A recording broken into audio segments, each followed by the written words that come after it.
Bonjour ou bonsoir, bienvenue chez Littér-Audio, votre chaîne de lecture et de livres audio. Et aujourd'hui, nous allons être en compagnie de Saint-Augustin, qui a été passablement prolifique en termes d'écriture. Et il a notamment fait des sermons et écrit des textes sur la paix. Il y en a 3 qui ont été compilés dans le livre Éloge de la paix, qui est paru à la collection du Laurier.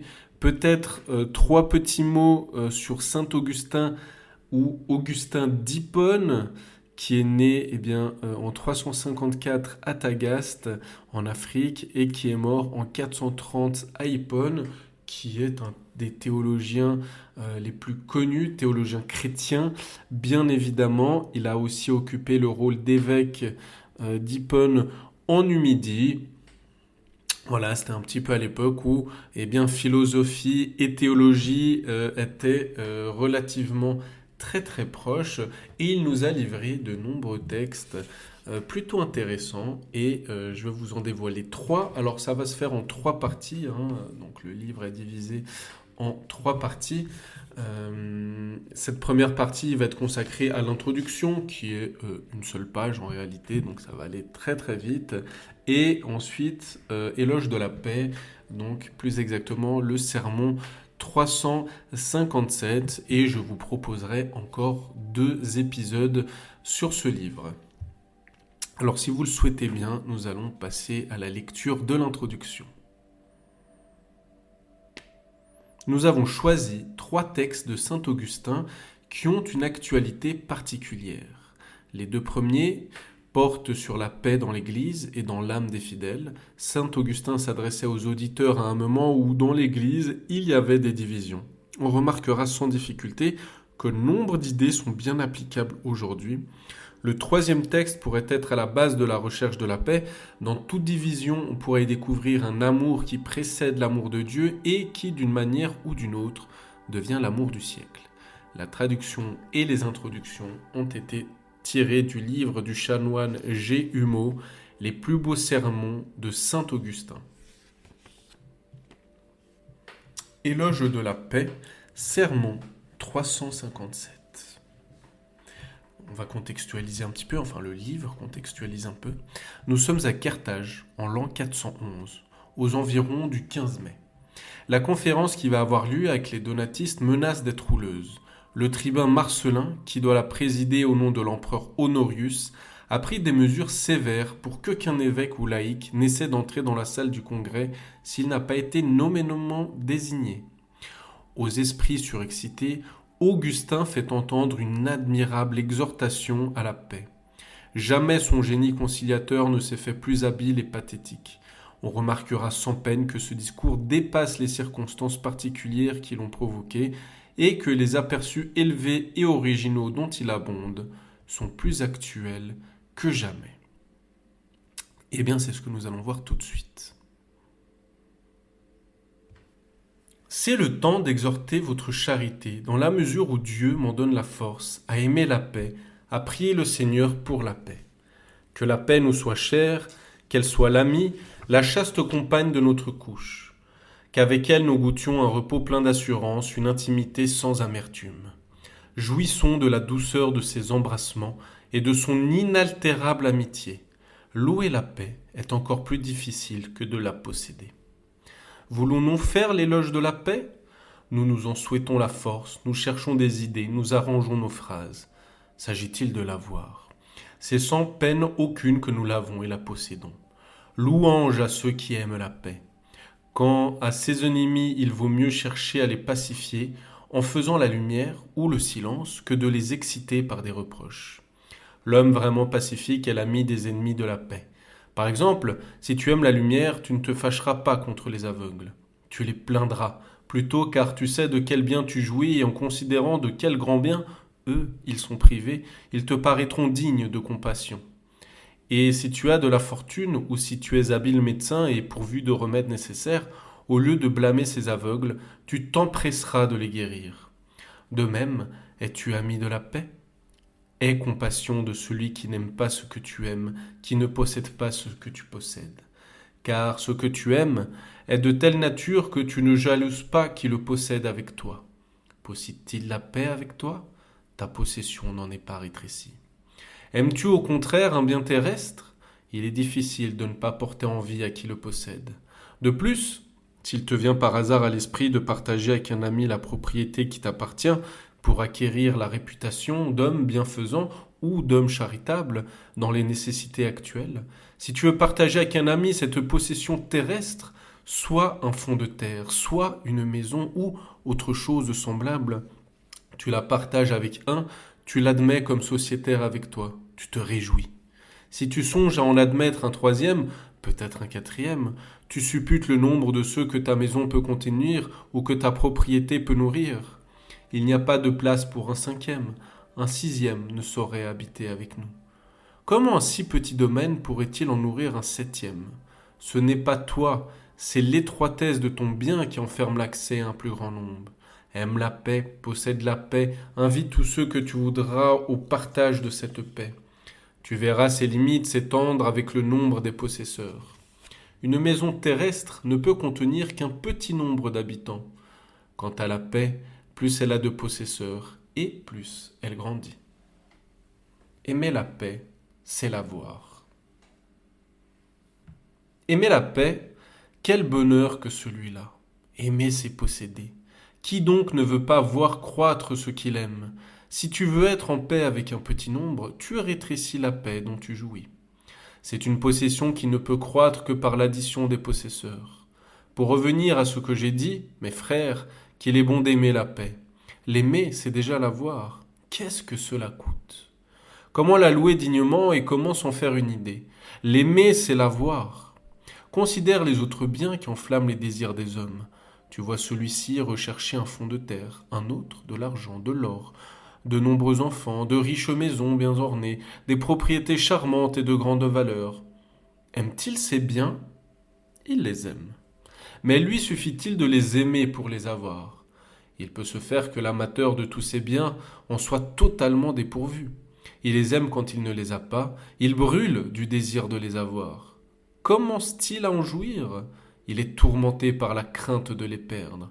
Il aime les honneurs, il aime le pouvoir. Que d'hommes y aspirent sans jamais y atteindre. Et la plupart se sentent surpris par le dernier jour avant d'avoir pu obtenir ce qu'ils convoitaient. Quant au bien qu'il suffit d'aimer pour l'avoir, quels efforts te coûtent-ils? Ici, ce que tu aimes n'exige aucun prix. Ici, tu n'as pas besoin d'un protecteur pour t'en assurer la possession.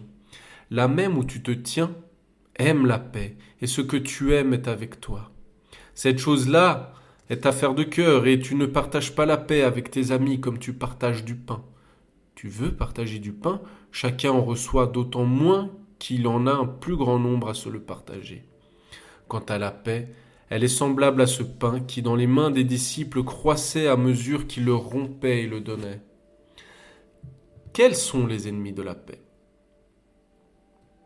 Ayez donc la paix, mes frères. Vous voulez attirer les autres à elle? Ayez-la vous-même les premiers.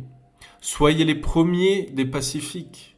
Que ce que vous avez s'embrase en vous pour enflammer les autres.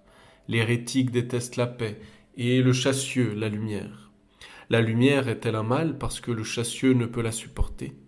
Le chassieux est la lumière et pourtant, c'est pour la lumière que l'œil a été fait. Aussi, les amants de la paix qui veulent garder avec eux ce qu'ils aiment s'appliquent à faire croître leur possession par de nouveaux possesseurs. Aussi, par tous les moyens et par tous les efforts, ils tâchent de guérir les yeux malades.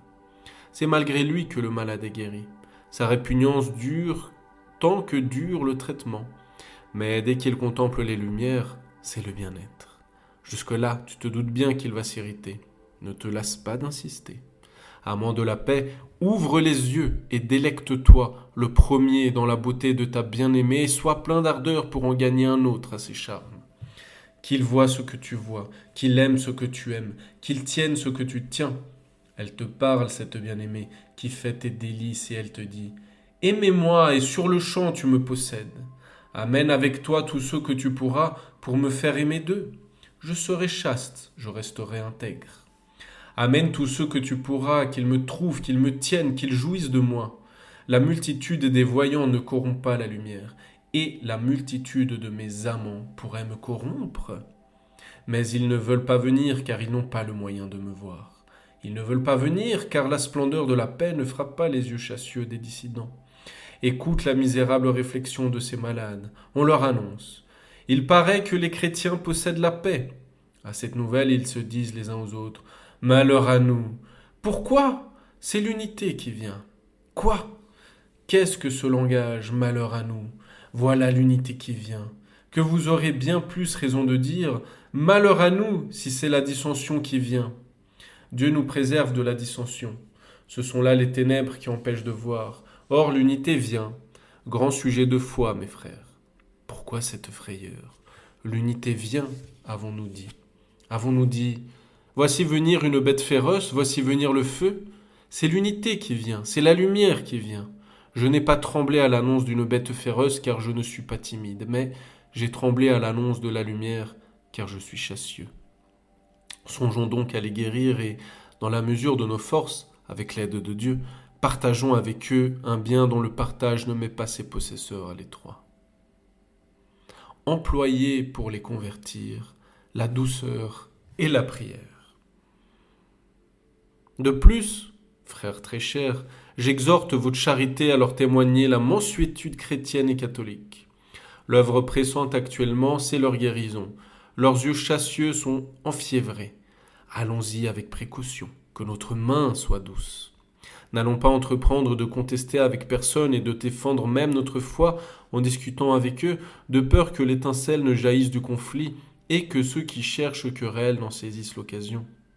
Il peut se faire qu'il en vienne aux injures. Supporte-les. Fais semblant de ne pas entendre et passe.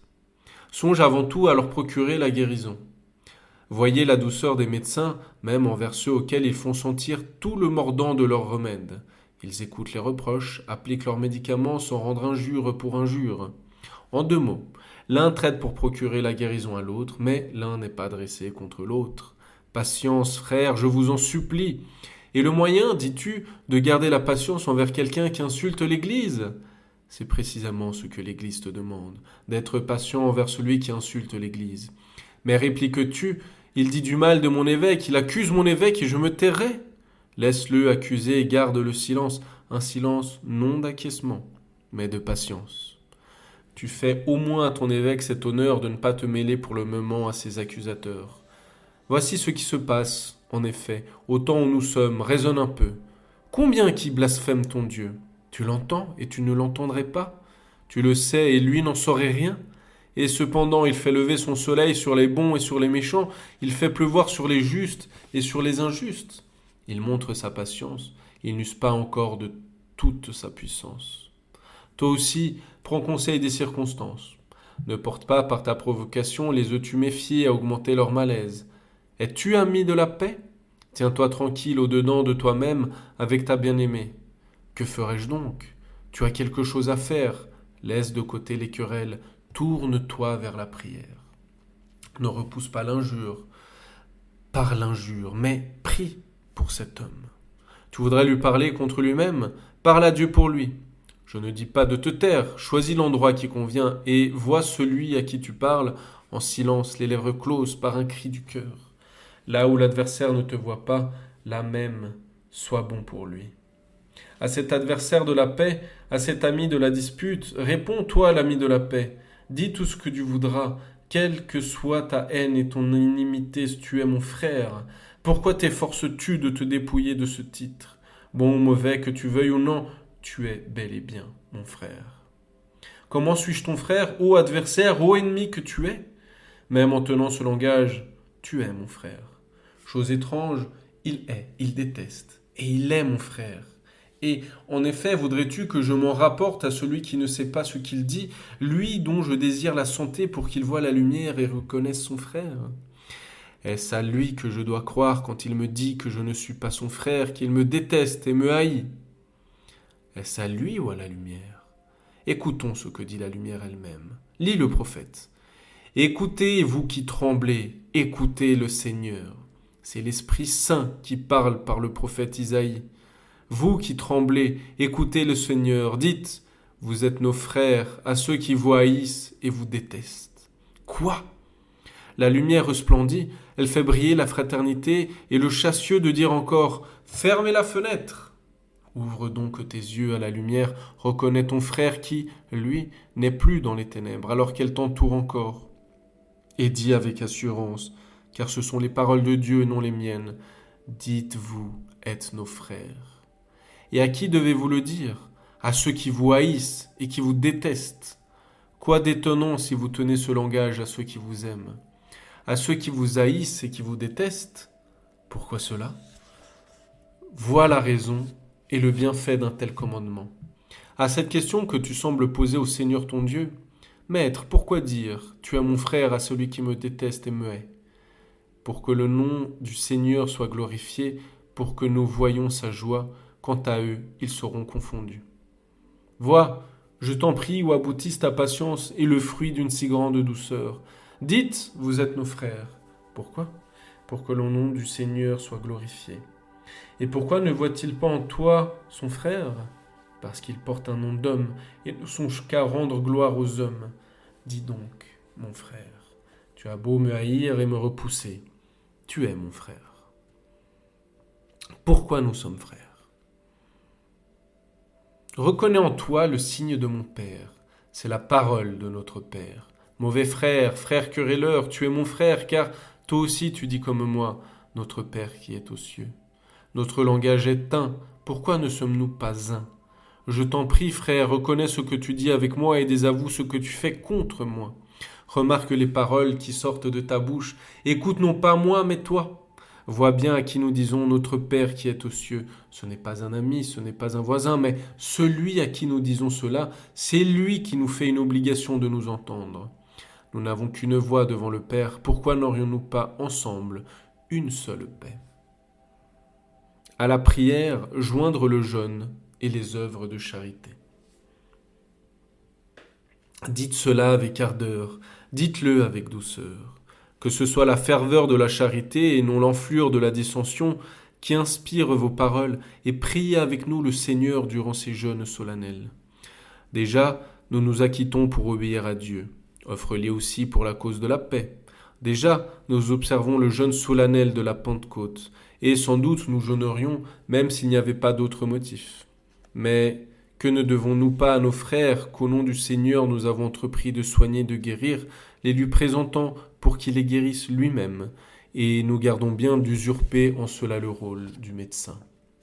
Mais que faisons-nous de notre côté? Supplions le médecin lui-même, et que nos jeûnes procèdent d'un cœur humble et s'accompagnent d'une pieuse compassion et d'une crainte fraternelle. Au Seigneur, montrons notre pitié. Aux frères, notre charité. Que nos aumônes se multiplient pour que nos prières soient plus facilement exaucées. Pratiquons l'hospitalité. C'est le moment. Les serviteurs de Dieu arrivent. C'est le moment. C'est l'occasion. Pourquoi la laisser perdre ?